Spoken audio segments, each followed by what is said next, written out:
Lar de Frei Luiz apresenta a palestra que você não assistiu. E falando em santos, em recomeços, em sacrifícios, em exemplos, a nossa palestrante hoje traz um desses exemplos, de um desses santos a quem devemos tanta gratidão pelos exemplos, por tudo que fez. Estou falando de Teresa d'Ávila. E hoje eu trouxe a nossa irmã Rita de Cássia, que vai nos falar sobre Teresa d'Ávila. Vai nos dizer muita coisa que não sabemos e com certeza vai nos emocionar muito. Boa tarde, meus irmãos. É sempre uma alegria imensa estar aqui com vocês, pela gratidão, pelo amor que eu tenho a essa casa, que é o chão embaixo dos meus pés, e que eu tenho plena consciência que se aqui não tivesse, eu já teria sucumbido.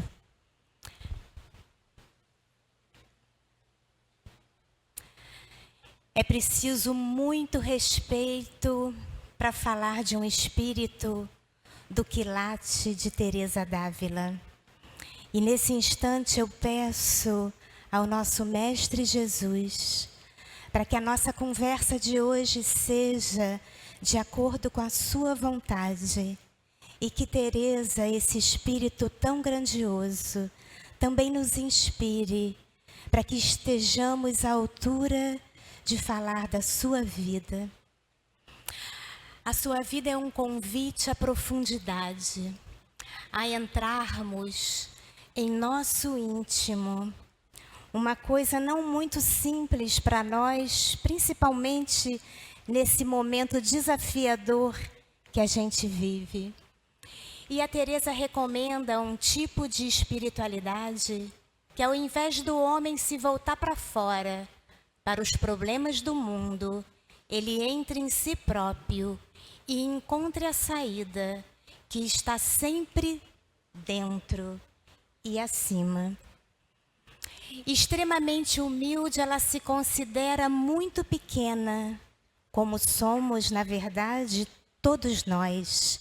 E talvez essa grande humildade que ela cita o tempo inteiro na sua autobiografia tenha levado tão longe. O seu nome é Teresa Sanches de Cepeda e Almada.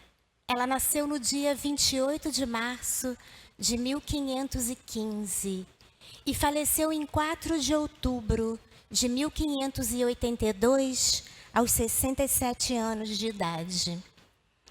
O dia 15 de outubro, aí a comemoração de Teresa, como a de todos os ditos santos, né, que recebem essa nomenclatura pela Igreja Católica, mas são espíritos que alcançaram a sua iluminação, é comemorado no dia 15 de outubro, porque naquela época se estava no calendário juliano e atualmente nós estamos no calendário gregoriano. Então esse ajuste dá essa diferença, do dia 4 de outubro para o dia 15 de outubro. E aí nós não podíamos deixar de citar que aqui no Brasil, no dia 15 de outubro, nós comemoramos o Dia dos Professores, em que Teresa é a sua padroeira. Então aqui nesse momento fica a nossa mais profunda gratidão a todos esses, né, que nos pegaram pela mão e sem o qual, independente da profissão que escolhemos, nós não teríamos alcançado se não se tivéssemos tido primeiro um professor nos auxiliando. E não haveria padroeira melhor para os professores do que Teresa, essa grande pedagoga no caminho da oração e da espiritualidade. Sua mãe se chamava Beatriz de Almada, seu pai Afonso Sanches de Cepeda. E o seu avô paterno, que é muito importante ser citado aqui hoje, Juan Sanches de Toledo, ele era um cristão novo, um marrano. Ele era um judeu convertido ao cristianismo, mas essa conversão era forçada e, portanto, apenas exterior. Eles continuavam com as práticas judaicas. Só que o judaísmo era visto pela Inquisição como feitiçaria. E então havia sempre uma investigação muito acirrada em cima dos cristãos novos. E ele então é pego pela Inquisição e não teve perdão. Toledo era uma cidade, um centro de judaísmo, e por isso considerada uma cidade suspeita, motivo pelo qual a família vai se mudar para Ávila.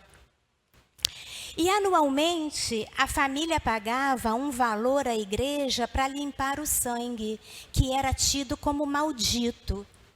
Mas mesmo com todas essas ações, objetivando serem vistos como uma família verdadeiramente cristã, eles continuam suspeitos e vigiados. O pai de Teresa vai comprar um título de cavaleiro porque ele acha que esse status de fidalgo vai ser uma proteção a mais para que diminua ou cesse essa investigação da Inquisição sobre a sua família. Quando Teresa tinha 14 anos, a sua mãe morre. E depois de um tempo, a sua irmã casa. E o pai não acha interessante que Teresa ficasse em casa sozinha com os irmãos.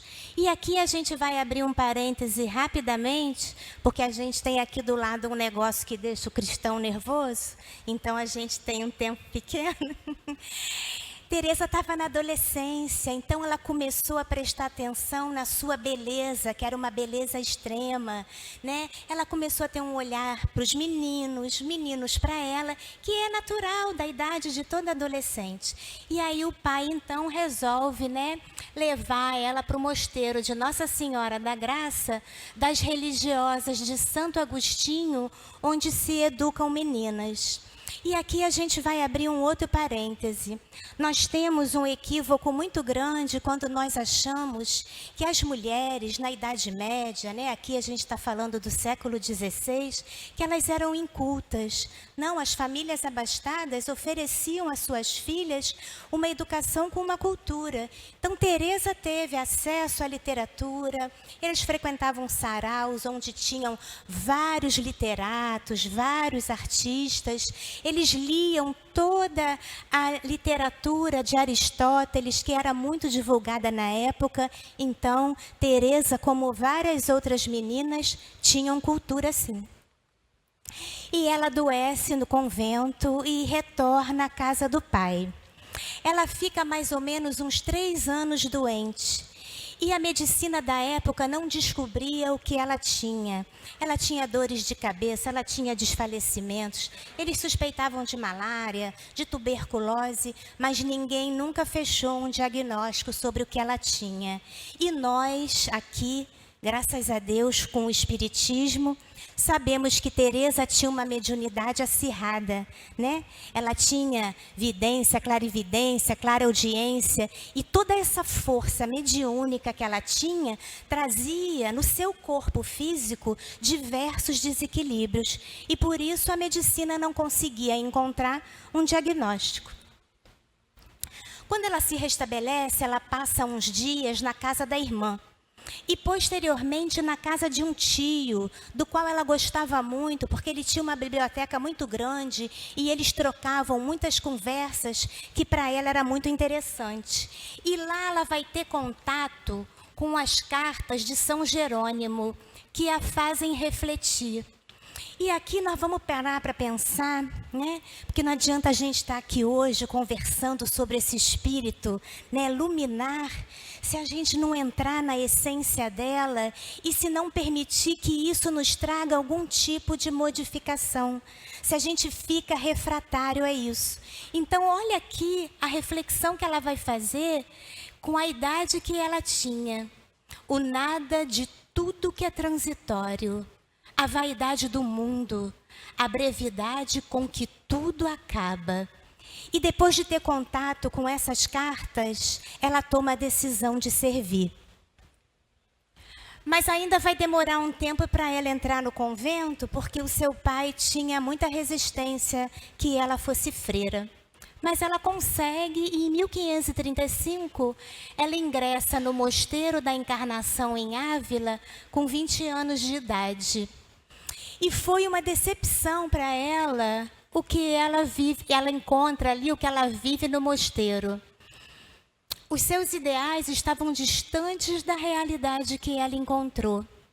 Teresa tinha um amor enorme por Jesus e ela queria ter uma vida dedicada à oração. Ela foi muito influenciada por São Pedro de Alcântara, um de seus confessores e orientadores espirituais, porque ela teve vários. E ele era franciscano e transmitiu para ela o ideal de pobreza e de oração. Então ela tinha esses ideais de pobreza, pensava em serviço aos pobres, em renúncia aos bens materiais, em silêncio, oração, meditação. E lá ela vai encontrar o quê? Ela não vai encontrar diferença nenhuma entre a vida em sociedade e a vida no mosteiro. Ela vai encontrar ali as nobres que não conseguiram um noivo e foram encaminhadas para o convento e que levaram ali as suas empregadas, suas servas, que as serviam, a elas freiras. E as irmãs que eram pobres e não tinham dote para dar ao convento assim que elas ingressavam, elas também serviam de empregadas para essas freiras mais ricas. Aquelas abastadas usavam joias, tinham alimento em abundância, enquanto as pobres não comiam a mesma comida. Tinham uma vida como se tivessem em sociedade. Recebiam visitas, se entretinham, não eram reclusas, não guardavam silêncio e oração. E aí Teresa começa a ver cada vez mais a necessidade de reformar o mosteiro para dar a ele a conotação de pobreza e de oração. E em 1562, ela consegue ter, então, o primeiro mosteiro reformado, que é o Mosteiro de São José, porque ela era muito devota de São José. E aqui, gente, a gente está correndo bastante, com um monte de coisas aqui, porque a gente tem um tempo muito curto aqui. Então, tem muita história aqui no meio disso tudo e a gente seleciona sempre o que julga mais importante. Então, Teresa sai lá do convento da Encarnação e vai direto para o Mosteiro São José, que aí sim, era um mosteiro muito pobre. E ela fica em silêncio, em oração, na pobreza, junto com as outras monjas, uma comunidade pequena. Uns citam 13, outros 20, mas não mais que 20 freiras, sempre um grupo pequeno. E ela passa em reclusão espontânea por 5 anos. Ali não foi uma reclusão forçada, porque Teresa vai ter vários momentos de reclusão forçada pela Inquisição. Não foi o caso aqui. Aqui ela quis ficar reclusa porque ela quis meditar sobre o motivo pela qual ela estava reformando. Nesse período, ela inicia a reflexão entendendo que Jesus não queria que ela fundasse apenas aquele mosteiro. Ele queria que ela fundasse outros com aquele estilo de vida. E esse foi um momento muito importante para que ela entendesse qual era a vontade de Deus para ela. Elas usavam apenas sandálias e, por isso, receberam a denominação de carmelitas descalças. Elas eram adeptas de uma alimentação frugal, sem a presença de carne na sua dieta. E Teresa era exemplar, ela era muito disciplinada. Então, ela era a primeira a manter tudo aquilo que ela orientava para as outras monjas. A fundação desse primeiro mosteiro foi um escândalo, porque elas mesmas pintaram o mosteiro, varreram, fizeram cortinas, arrumaram um convento, e aí as pessoas pensavam, como essas jovens de família abastadas estavam fazendo o trabalho de empregadas. Jovens freiras, diga-se de passagem. Jovens de boa família morar naquela espelunca. No entanto, as monjas estavam imensamente felizes, porque as que tinham ido com ela também tinham esse mesmo ideal. Quando ela começa a Quando ela começa a fundar vários mosteiros, ela foi perseguida pela Inquisição e teve que se recolher. E por um tempo, ela não fundou mais nenhum mosteiro. E aí, aqui, a gente tem que pensar que naquela época a igreja vivia o momento da Contra-Reforma, onde ali estava grande o movimento que a gente hoje em dia chamaria, é um movimento protestante. E então a Igreja Católica começou a ter várias iniciativas para conter o crescimento do protestantismo. E a Inquisição se tornou então mais acirrada naquele momento. Então Teresa fica um tempo reclusa. São João da Cruz, seu confessor, trabalha junto com ela na reforma das Carmelitas e cria os mosteiros masculinos. Foram fundados 17 conventos femininos, 15 conventos masculinos, 32 conventos ao todo, enquanto ela estava viva. E aí, depois disso, teve também um momento aqui de um conflito entre as carmelitas e as carmelitas descalças. E ela fica de novo em reclusão no convento São José. Então aqui a gente já pode deduzir, né? Uma ideologia tão diferente da outra que trouxe um conflito. Mas aí, em 1579, o Papa Gregório XIII separa as duas ordens e ela passa a ter mais liberdade. Teresa era muito persistente. Ela não se deixava levar pelas dificuldades, que eram muitas, que a gente não pode nem imaginar o tanto que era, internas e externas. Ela tinha que lidar com as suas questões das enfermidades, que ela teve várias, né? Ela passou, por exemplo, 4 dias dentro de um caixão para ser enterrada, e só não foi enterrada porque o seu pai não permitiu, porque ele dizia que ela não estava morta. E no 4º dia, na iminência dela ser enterrada, ela levanta e então causa um susto em todo mundo. E ela então vive esse dilema das enfermidades físicas, das questões das perseguições, da Inquisição, do próprio convento, das pessoas da sociedade e a dificuldade de locomoção. Imagine naquela época andar pelas estradas, caminhando de um lugar para o outro, fundando mosteiro por toda a Espanha, ou a pé ou em mulas. A gente faz uma viagem longa de ônibus e a gente já reclama que ficou muito cansado. Imagina naquela época, a pé ou em mulas. E aqui, né, ela teve vários conflitos por suspeita de ser obra do demônio, as visões que ela tinha de Jesus. Teresa, como diz o médium Divaldo Pereira Franco por várias vezes, ela é a reencarnação de Maria Madalena, ou Maria Magdala.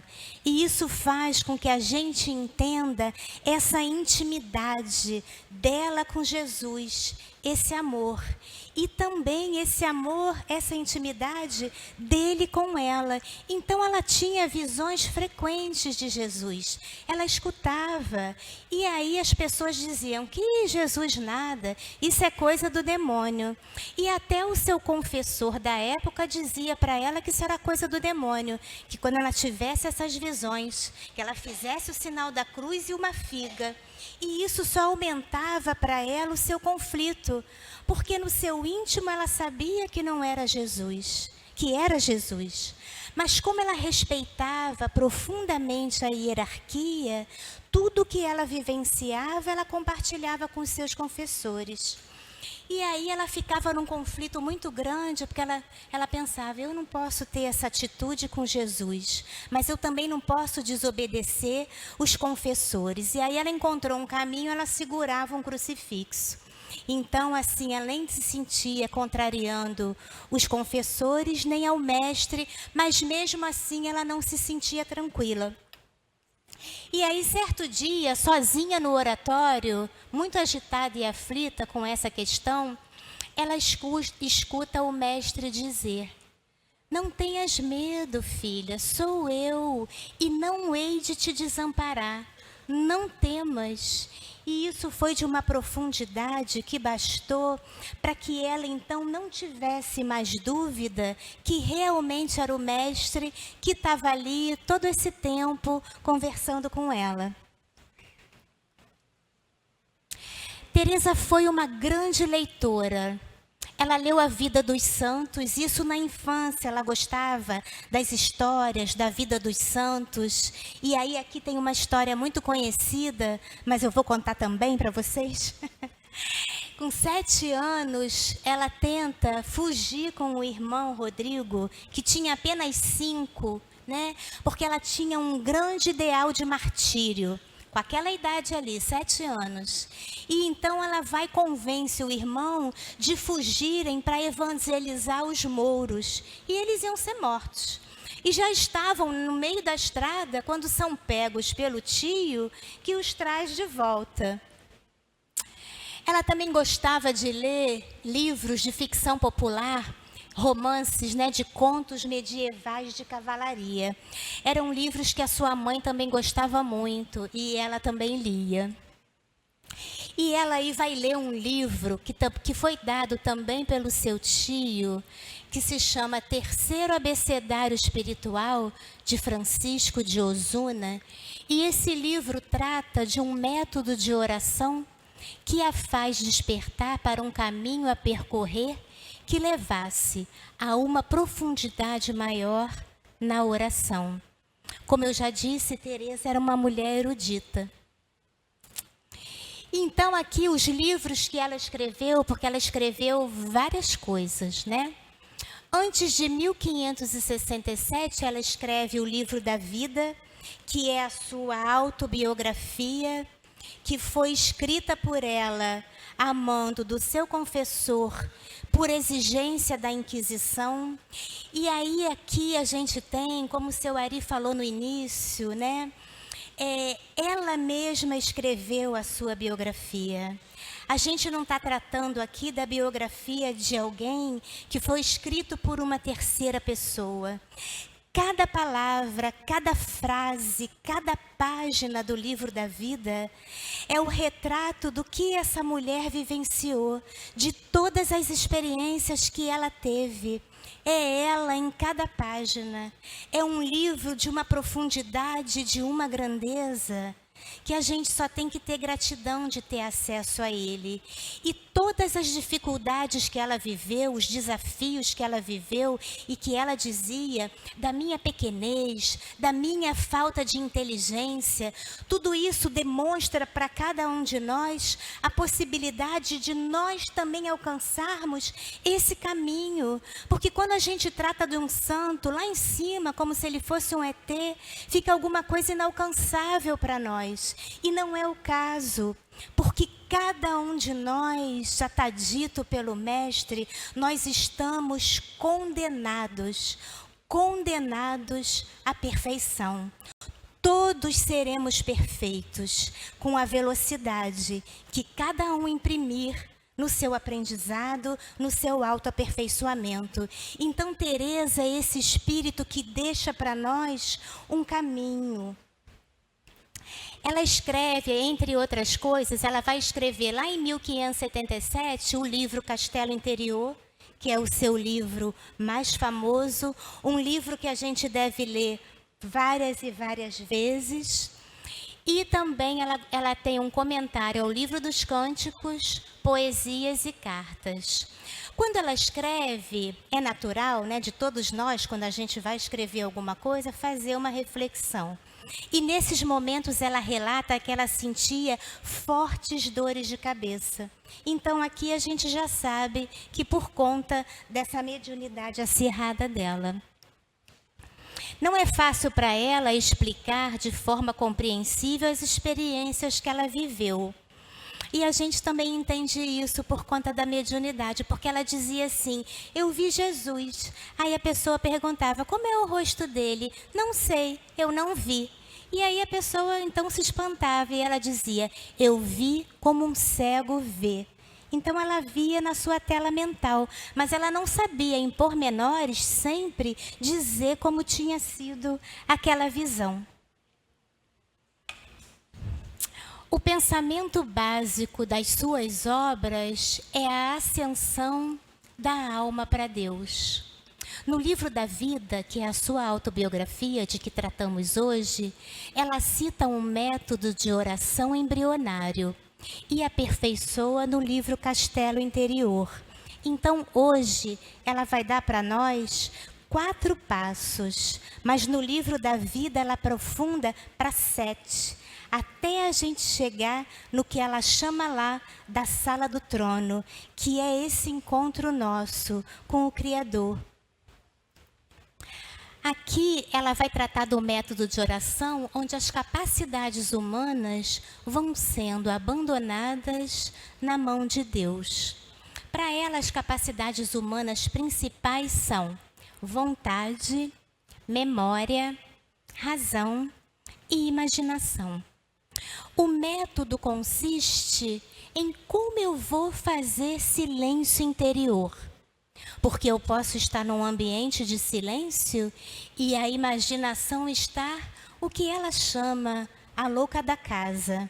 A gente pode estar sentado num lugar de silêncio, a gente pode estar em silêncio e a nossa mente está tchururu, tchururu, tchururu, tchururu.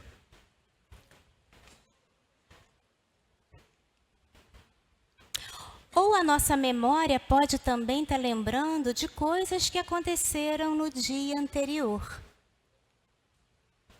Então ela cria esse método de ascensão da alma. 4 estágios de ascensão da alma. O primeiro estágio, oração mental, é um estado de contemplação e concentração na ideia do divino. Ainda que não se consiga frear o pensamento, comece e considere os pensamentos como um ruído, mas comece o seu processo de estar a maior parte do tempo em estado de oração. Uma concentração mental na devoção, na inclinação do homem devoto de tender para Deus. Então aqui é não se preocupar em recitar orações, não é uma oração mental, é ir se desapegando do mundo exterior, ir desejando uma amizade com Deus, tratar com Deus de forma amigável, uma conversa entre amigos. A gente não prepara um discurso para conversar com um amigo, a gente vai lá e abre o nosso coração. Então é isso que ela está propondo aqui. E aí, de uma maneira espetacular, ela compara a vida espiritual com um jardim que tem que ser regado. E nesse primeiro passo, ela compara como é que eu vou regar o meu jardim, pegando água com balde. Aí já se faz um esforço para regar as plantas. Essa amizade com Deus já está sendo cuidada, mas com esforço. No segundo estágio é a oração de silêncio. A pessoa começa a ter um estado de quietude, de silêncio, de paz, que lhe permite uma concentração prévia para uma oração de maior profundidade. O homem se afasta um pouco do ruído do mundo, ainda que os pensamentos não cessem. Há um deslocamento entre os pensamentos, que ela chama de imaginação, e o estado de silêncio, de serenidade, que limpa o templo e prepara as condições para uma oração mais profunda, para que o homem possa se colocar diante do sagrado. Então é a preparação do nosso templo para esse encontro com o sagrado. O estado predominante é de quietude, de paz. não há preocupação com interesses pessoais. E aqui ela vai comparar esse estágio ao regar o jardim com uma roda. Não precisa mais ir lá na fonte com um balde para pegar a água, para trazer o peso do balde. Já melhorou bastante. O terceiro estágio, ela chama de devoção da união. É um tipo de êxtase onde o homem já se sente absorvido por Deus, mas ainda preserva o pensamento e a memória. Está muito próximo do divino, mas ainda preserva esses dois elementos que o tornam um ser separado. Ainda tem uma base de coisas pessoais. Portanto, essa fusão ainda não é completa. Ainda existe o homem e ainda existe Deus. Teresa compara esse estágio a regar... Uma paz doce, ela diz, que é o que se sente. É um estado aqui alfa de consciência. Uma tranquilidade tal como a gente está quase dormindo. Teresa compara esse estágio em regar o jardim com uma vala. Não existe mais o balde nem a roda para manipular.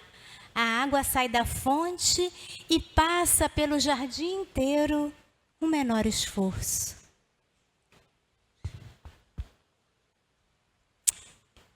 Cada vez que uma dessas capacidades humanas vão sendo entregues e abandonadas em Deus, a pessoa vai se tranquilizando mais, vai fazendo menos esforço na oração.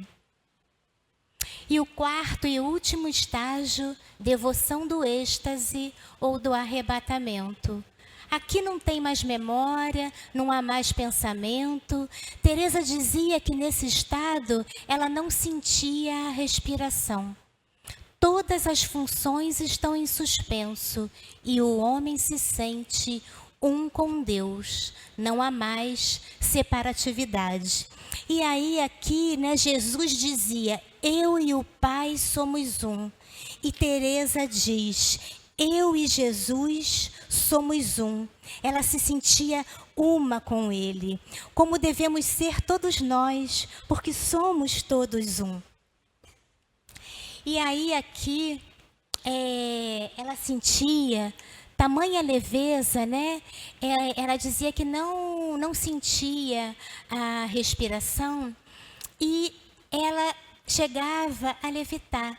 Seu corpo, né, era impregnado da leveza do que a alma sentia. E era como se perdesse o peso, o apego à matéria. A atração para cima era tão grande como uma gravidade invertida. Nós temos a gravidade que nos puxa para baixo.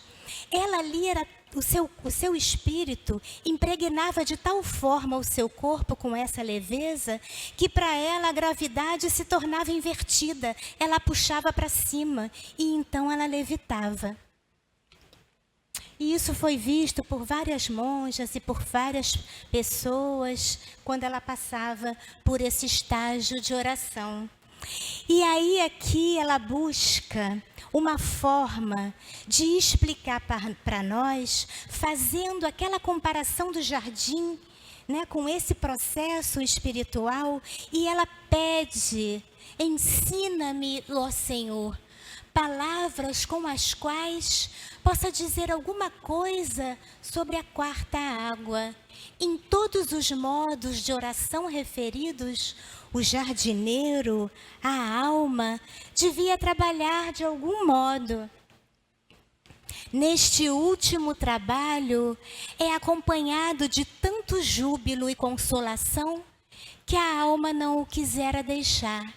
Nem o corpo, nem a alma tem capacidade para explicar o que experimento.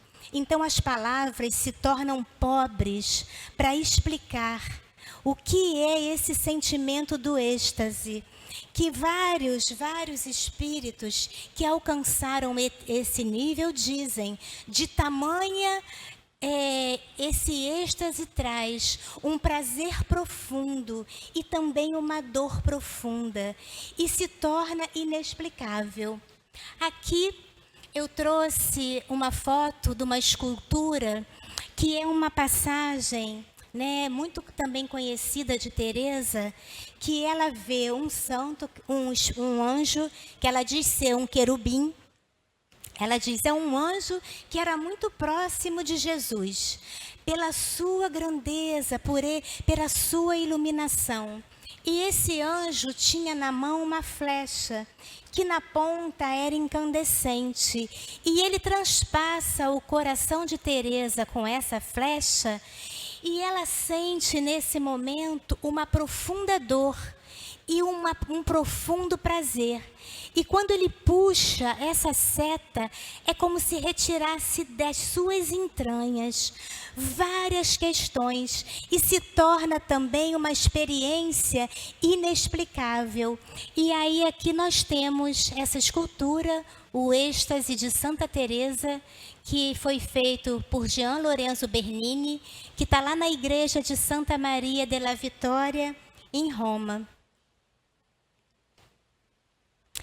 E aqui nós temos esse compartimento que quando Teresa morreu, depois de algum tempo, eles resolveram abrir os seus despojos.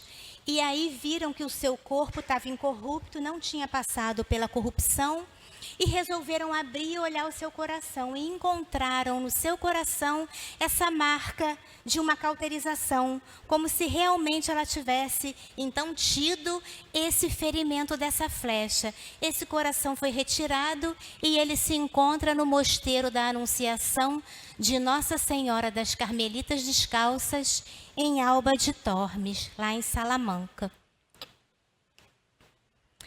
E aqui, como o negócio aqui, ó, ele não para não.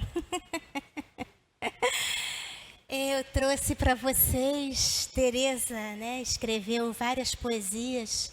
Eu gosto também muito de poesia, e isso é uma das suas poesias, oração, né, bem conhecida. Então ela nos fala: nada te perturbe, nada te perturbe, nada te espante, tudo passa, Deus não muda, a paciência tudo alcança. Quem a Deus tem, nada lhe falta, só Deus basta. Eleva o pensamento ao céu, sobe, por nada te angusties, nada te perturbe.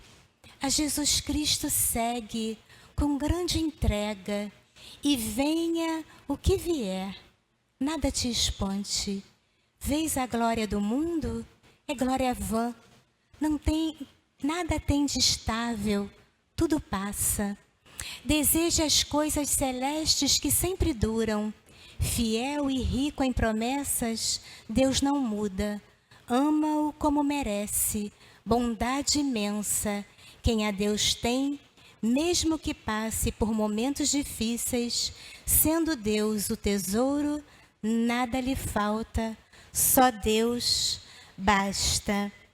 Que tudo isso que foi aqui conversado nessa tarde não fique apenas numa coisa bonita, poética, que vocês possam buscar esse caminho tão essencial para que a gente tenha esse encontro. Nós temos muita dificuldade de mudança, todos nós. Nós temos uma tendência muito forte à inércia. É difícil mudar a alimentação, é difícil mudar a atividade física nas nossas vidas.